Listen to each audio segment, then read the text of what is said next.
you guys were doing, the EEG is measuring a bunch of neurons, not a single neuron. So it's very hard for us to localize the exact location where the patient has lesion. Another thing is, because you placing it on the skull, not on the brain, there's a lot of layers that has to go through to find the lesion. So the meninges, the dura mater, everything is blocking the layers. So the only thing the EEG is going to show you is about the electrical activity of the cortex. It's not going to talk about the basal ganglia, the midbrain, pons, and nothing deeper, just a superficial image.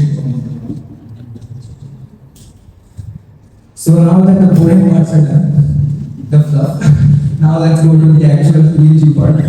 So methodology. So how does this actually perform? So first, after you have obtained informed consent and everything, you prep the patient, you wash your hair, don't use conditioner, then you come into your EEG lab. First, you clean the head. You're trying to remove all types of oil and impurities first. After the patient's hair is clean, it's dry, then you place electrode in a very particular order. This is known as the International 10-20 system. And this is going to be your first task after you're done for the task.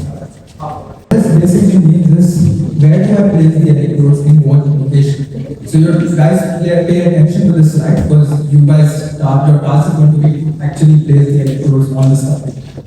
So the 10-20 system basically tells you in what location you want to place each electrode. So like you guys can see, okay, let's look at image number 2. So what they're doing first is they're measuring the distance between the patient's liaison and the back. A simplified version of this is they're just measuring the distance from the front to back of the head. Once they measure that distance, they calculate 10% of that. So for example, let's say from front to back of the head, my patient has a distance of 10 centimeters. So 10% of that would be what? 1 centimeter. So they just mark a point on the skull of the patient. First point.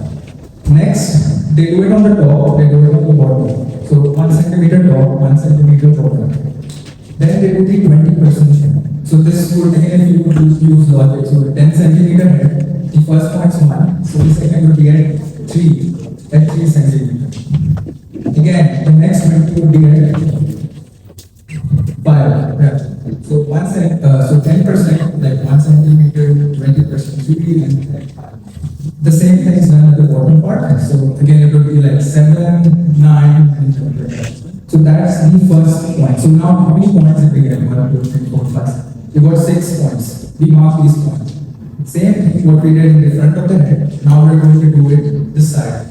So these points are from one preauricular area to the other preauricular area. And you can see the third image. Again, we follow the same principle of 10, 20, 20, 10. So what this means is, again, if the distance is 10, first point is at 1, second point at 3, then at 5, then again 7, 9, 1. And we just keep marking like an X over here. So now we end up with 6 plus 6, that's 12. But the thing is, we have 19 electrodes, so we still have 7 more to place. So how this is calculated is, unfortunately, there's not a good diagram here, but I'll tell you how it's done. So look at the fourth one, right? So now what you do is, you guys know how to draw circumference of a circle, right? You draw, like, so they do a circumference from the first point that's marked, the first 10 point, you draw a circle, and you touch the bottom 10, and it keeps going. Like, just draw a circle from 1 centimeter basic. 1 centimeter in the front, 1 centimeter in the back. Imagine a circle. And then you place points again in 10, 10, 10, 10, 10. Following which, the other 4 points, you just imagine a line between the top and the bottom. After you draw the circle, you end up with, imagine the second point to the left. You guys can see that? Just imagine a straight line from that, and you mark in the intersection points, you mark 2 more points. So it's a bit confusing now with the images. If there was an actual like specimen or something, it would be much easier to understand. Fortunately, your task won't be the 10, 20, 20. I'm just mentioning it right now. The only thing what you guys need to know in the task is what are the names of the electrodes. Because when you read an EEG, there's a set of electrodes there, and if you know the names, you understand which region of the brain is like affected. So the first image on top left is the name of the electrode.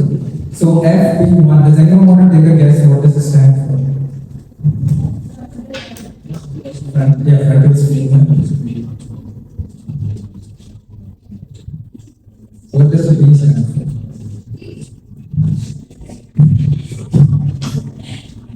Okay, so FP stands for frontopolar. So FP was occipital, parietal, temporal. So a lot of these things are just based on the growth of the brain. So look at so the most easy one to understand is, so that's the nose. This is the back of the head and you can see the auricular area properly. So let's start posteriorly. So you see O1 and O2, right? So it's occipital 1, occipital 2. Then you see P7 to 8. So parietal 7, parietal 8. T7 to 8 to be temporal 7, temporal 8.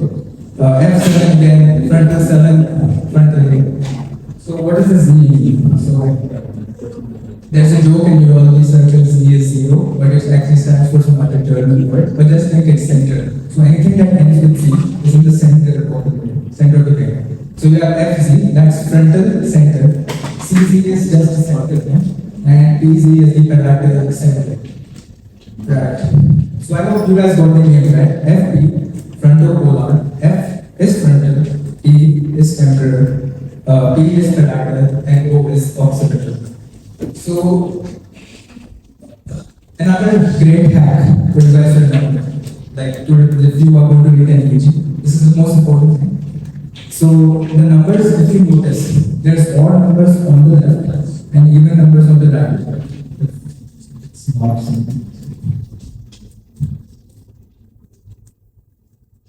Okay, just look at the right side. Everything right of the center. So F, C, C, C, P, C, everything right. So you see 2, 4, 8, 4, 8, 4, 8. Everything is an even number. So all the electrodes that which end with an even number indicates the right side of the brain. And the odd numbers, so 1, 3, 5, 7, are the left side. So why is this important? So for example, I have a patient who comes in with left-sided twitching jerks and any augmentation like blinking or something only on the left side. Then you know that if I look at his EEG on the right side, those leads, I will see an abnormality in distance. So the key part here is, remember the names, frontopolar in the front, occipital is back, temporal on the sides, parietal and frontal. Even numbers are always on the right and odd numbers are always on the left. So these are the key tips just to mark it. Does anyone need me to repeat anything again? If anything is not clear, just raise your hand.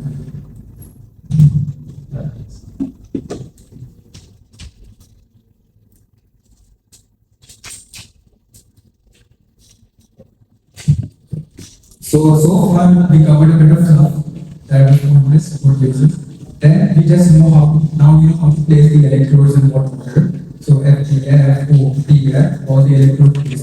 Now the next thing is, what do I expect to see on an EEG report? And actually, after placing the electrodes, and actually the report of the electrode.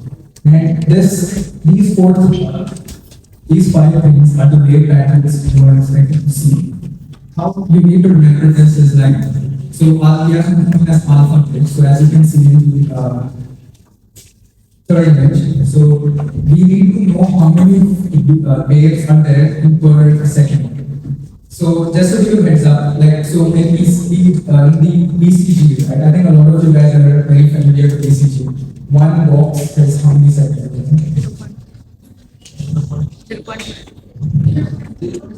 Yeah, so it's 0.2 seconds. But in an EEG, one box is 1 second.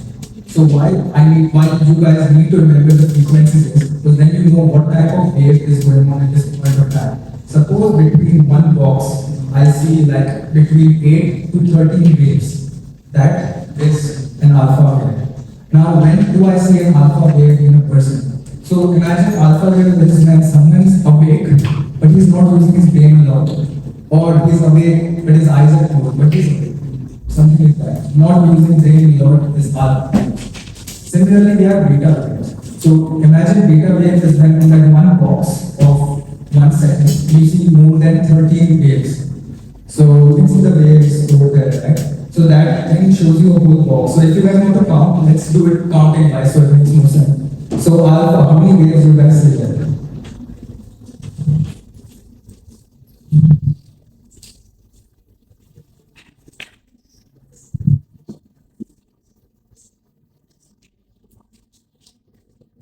Okay.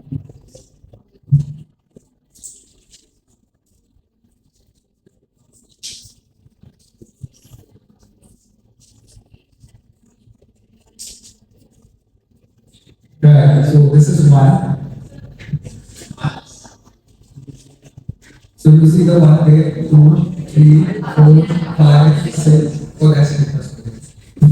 1, 2, 3, 4, 5, 6, 7, 8. So alpha is 8 to 13 is alpha. Let's do it for beta. 1, 2, 3, 4, 5, 6, 7, 8, 9, 10, 11, 12, 27. So anything greater than 30 and less than 30 is beta waves.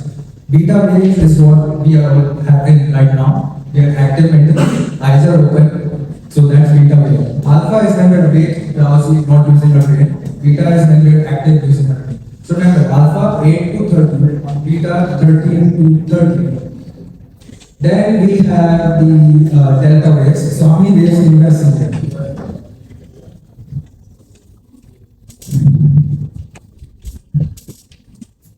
One, so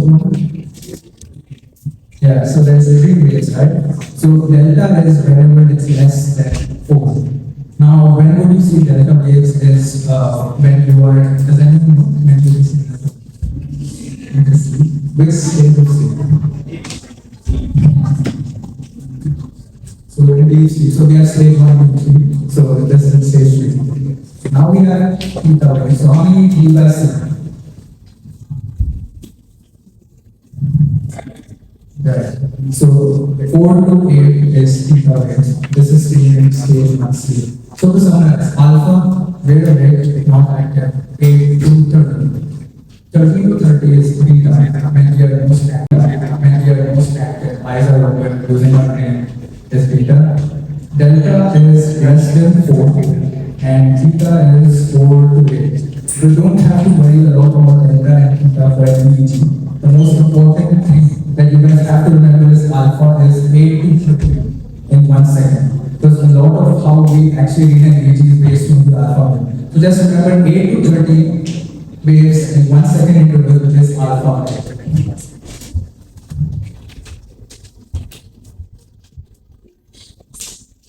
Right, another fun part. So how do we actually get to EEG? So we have a series of steps. Following this, I will provide an EEG and I'll go through it again. But so we have the first thing when we see an EEG. So you can see the first one here is posterior dominant rhythm, right? So what this means is, so guys remember, okay, so what's the most posterior part of the electrode? What alphabet would it be? Oh, so what I do first when I actually read an EEG is go to the electrode that has O, the occipital point, and I'm trying to find the alpha wave. So I'm trying to find the 1 second interval where there is 8 to 13 waves, basically. And this is a normal rhythm. This is our like baseline to compare everything. Why do we do this? There's an EEG coming up where you understand why I need to look at the alpha wave to know if the patient's eyes are open to. So first thing in EEG, look at the occipital lead and look for the alpha waves when it's happening. The second step is reactivity frequency amplitude. So what reactivity means is how does the patient respond when his eyes are open or when his eyes are closed. Again, when the normal EEG comes, this is going to make sense, like a lot of. Then we look for the frequency and amplitude. So what amplitude is how big the waves are and how small the waves are. So the more bigger they are, they have spikes, you know, that's like they have different discharge, for example. So we're looking for amplitude of the waves. Then the third step is what happens during HV. HV stands for hyperventilation. So when we do an EEG, we just not focus on just putting the electrodes and just reading the paper. We're trying to do provocation tests. So we tell the patient hyperventilate, take deep breaths, breathe out, breathe in, breathe out, breathe in, breathe out. And when this happens, we're trying to look for any change in the EEG, like maybe there's a spike after he was hyperventilated. Then what happens during IPS, which is intermittent vortex stimulation. So you guys might have heard of strobe lights, right? Or you guys know like seizure patients can be triggered with flashy lights, for example. So actually when the EEG is recorded in the lab, you do use strobe lights, flash it on the patient, then look at the EEG to see if there is any spike following that. So a normal response, like suppose the patient is normal and you do hyperventilation and IPS, the vortex stimulation, these patients won't have a spike, it will just be the normal frequency. But if they have something open lamp, like some issue with some tumor, some foci that's causing a seizure, then you see a big spike in it. Again, it will be shown later in the example EEG. Then another thing to know, like funny enough, is at the bottom of the EEG, there's also an EKG reading, the ECG reading. This is done so that a very fun fact, like thing is, before the person actually develops the seizure, then it's shown in the EEG, their heart rate increasing. So you can actually see the progression. Okay, his heart rate increasing, SpQRS, the abnormality, and then you see a spike into the seizure. So the key thing to read an EEG, to summarize, is first you look at the occipital, look for the alpha waves, see if there is eye opening, eye closing. And if you do any provocation videos like them to hyperventilate or use strobe lights or trying to look for the abnormality. So what's the steps clear so far? It becomes very more science when I actually show you.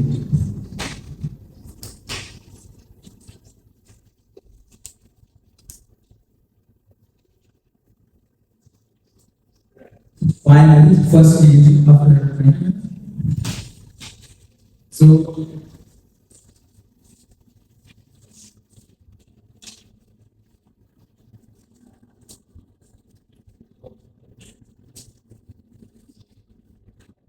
very, but I'll try to read this. So, like I mentioned in the start, we as medical students are not going to learn to read an EEG. I'll tell you two reasons why. One, if you guys have seen how this EEG is, it's basically in one sheet of paper. So it's easy to teach, easy to teach students in a classroom. The issue with an EEG is it's a continuous strip of paper of activity because the average time you do for an EEG is between 20 to 60 minutes. And another fun fact is, do you know what the diagnostic rate is for someone? So suppose someone has a seizure, what is the likelihood that I will catch it in the EEG? Just take a guess. It's not that bad. So if someone has an EEG and someone has a seizure and I do an EEG in the next 24 hours, the chance that I actually see something in the EEG is just 50%. That's how poor it is diagnostic. 55%. So the only way I can increase this percentage to 90% is if I tell the patient, alright, stay overnight and I do an overnight EEG. Or if I do 4 different EEGs at different points of time. So that's why we as students don't learn it because it's very complex and it actually depends on the technician to create it. So the EEG software, so you guys, it's very blurry right now, but I'll just tell you what filters we have. So we have something known as a low frequency filter, a high frequency filter, sensitivity and time frame. What this is basically there for is to remove something known as artifacts. Okay?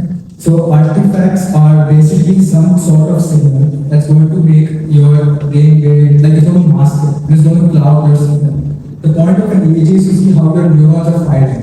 An artifact is going to blur that. So what is an artifact? So you imagine a patient is sitting, he has the electrodes on his head. The patient is just not going to be steady, right? Not everyone is into meditation. So he's going to have some eye movement, some hand movement or something. Now this is going to cause extra spikes on the EEG and confuse the whole reading. Even though